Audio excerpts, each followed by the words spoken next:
Joining me now is Ade Adefeko, Director, Corporate and Regulatory Affairs for Olam Agri, to discuss the Brazil-Nigeria partnership. Good morning and great to see you, Ade. Thank you, Rebecca, for having me. I'm a bit jet lagged. Just came in from Japan, so, but again. From Japan? Yes. Okay, yes. Maybe Brazil next. But clearly, this partnership between Nigeria and Brazil, it almost feels like they suddenly woke up and found each other new. Tell us about the context behind everything. Lots of deals on the table. Lots of deals on the table. Before we go into the deals, it's important for me to set the context. Sure. Context first in terms of Nigeria, Brazil. Okay, Brazil got independent in 1822, I think. September 7 to be precise. That's over 300 years. Nigeria, of course, October 1st, 1960. Bilateral relations were established in 1961 by Brazil, 66 by Nigeria. Wow. So you can see that. Mm-hmm. Okay, of course, Brazil's commercial capital is Sao Paulo, but political capital is Brasilia. A lot of people know that. So Sao Paulo is the Lagos, while Brasilia is the Abuja. Yeah. So that is important to set that context as well. Of course, as I've always told you, in God I trust, every other thing is what? Data. So let's look at Brazil, okay? Brazil's population, 212 million. Largest country in South America, bordered by 10 countries out of 12 countries in South America. So I think aside from which two countries now, if I can remember, Ecuador and Chile. Ecuador with capital in Quito, Chile with Santiago. But every other South American nation borders Brazil, 10 of them. So you can understand the reason why this Nigeria-Brazil partnership is very strategic and very critical to our development. Okay, let's look at, I spoke to the fact that Brazil occupies almost half of the landmass of South America. The landmass of Brazil, last time I checked, in terms of area, is about 8.51 million square meters. Nigeria, of course, is 923.7. So Brazil is 8 times bigger than Nigeria, okay? We'll go again to GDP, $2.33 trillion. Nigeria, $574 billion. Per capita GDP Brazil, we're talking about $16,000. Nigeria, $6,000. But again, that's where it stops, okay? We're speaking first to the aviation deal. Prior to now, in the early 80s, late 90s, I think 1994 to be precise was when they stopped flying into Nigeria directly. Varig used to fly. Varig was their own Nigeria Airways, if you get me. That started, it's an airline that has been running the Nigerian route, Lagos to Sao Paulo, since the early 80s, like I said. Nigeria to Brazil, direct, is 8 hours, 25 minutes. Wow. Because it's coast to coast. Coast to coast, yeah. And it flies straight from Lagos to Sao Paulo. Whichever jet you use, of course, I'm not one of those who fly the presidential jet. Do we know what airline is going to be servicing Well, we're being that told, route? based on the discussions, it looks like it's going to be Air Peace. Okay. Air Peace already has been doing a lot in trying to go into the Caribbean and all that. So it's a good step. For me, it's always important, after these MOUs are signed, let's see what happens thereafter. So you look at that, 8 hours, 25 minutes. To fly, prior to now, flying was mostly through London. So if you're flying through London itself is about 11 hours, 40 minutes. Of course, 11 hours, 40 minutes from London. So you need to do Lagos, That's London, 6. That's another 17 hours exactly. or so. So if you're going to do 17 hours and you can do, what did I speak to? 8 hours, 25 minutes, bingo.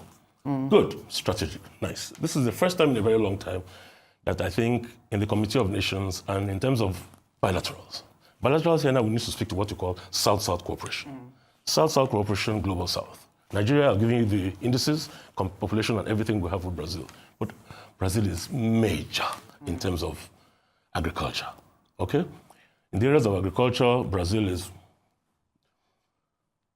talking about soybeans, cotton, sugarcane, and the likes.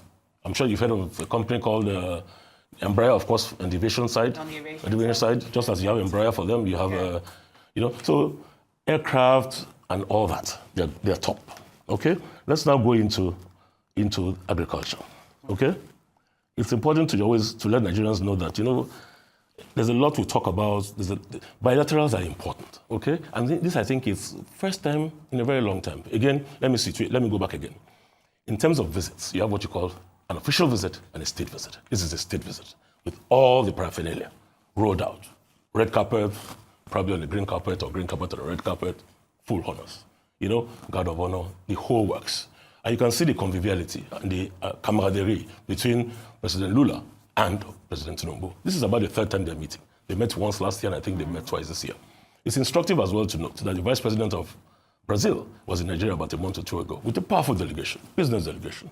And I was opportuned and privileged to have taken some members of his team to the Olam Agri's rice farm in Nasarawa. Because for me, it was important to let them know as well that we have a lot to showcase here. Pretty important, okay? Yeah. So and I think that's augurs well for us in terms of us promoting ourselves.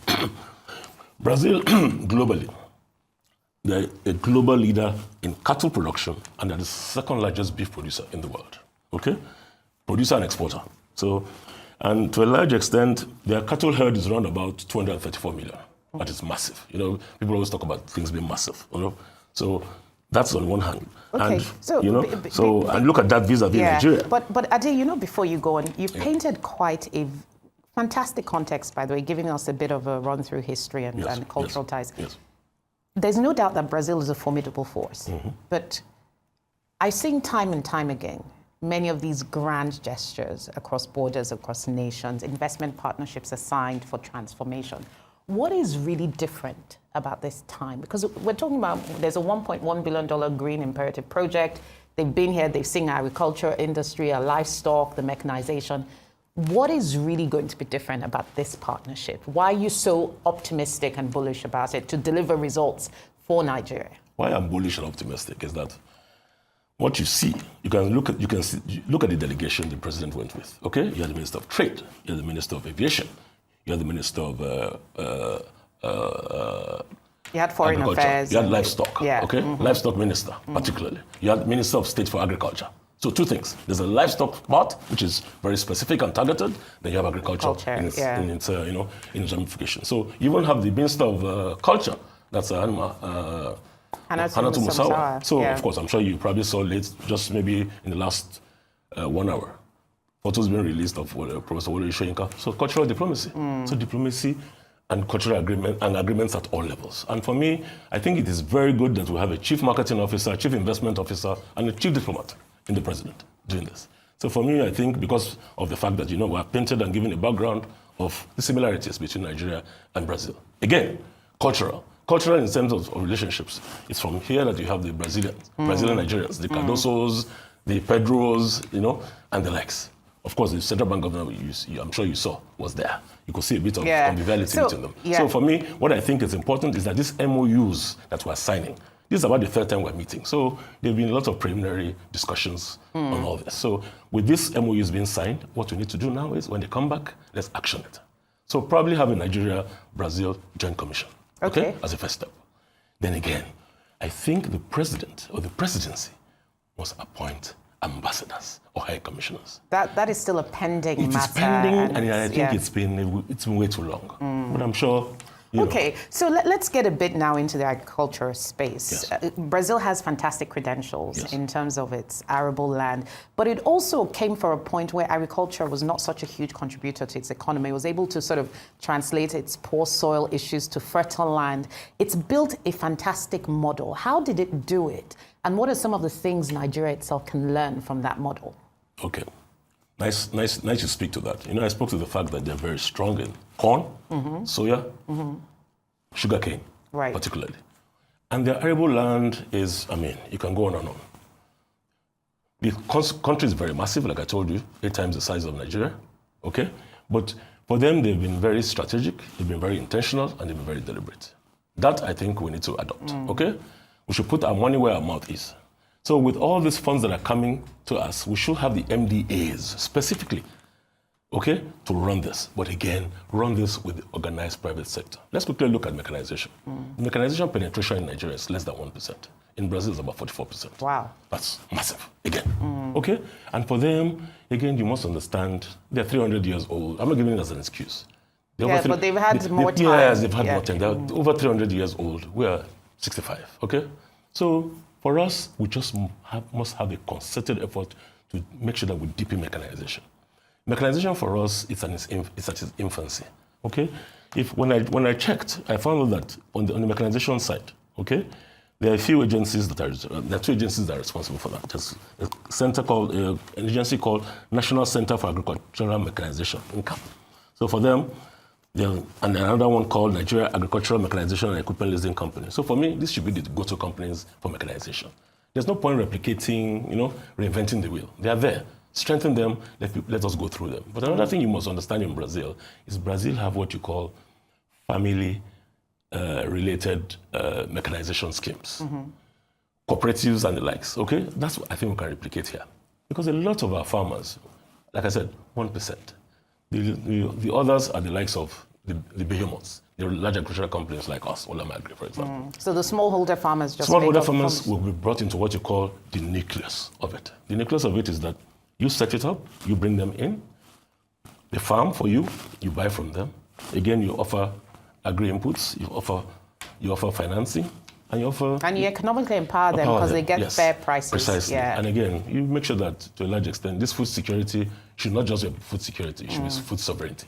Absolutely. So those are the things that I think we need to work on. Indeed. I mean, we're running out of time. Yes. And it sounds to me like President Tinubu needs to have you on his right hand advising on how we leverage this Brazil-Nigeria partnership. Yes, you're such a wellspring of knowledge. Thank you so much for being with us, Ade Adefeko. Thank you very much for having me. Of Olam Agri. So what we must do again is that we must put our money where our mouth is. Absolutely. Let's continue to do this. And again, my last word, the UN will be 80 in September. Okay. I think President Tinubu should be at the United Nations. This is the denouement. 80 years of the UN, Nigeria cannot afford not to be there. Absolutely. So that's Message heard loud and clear. That's my final word.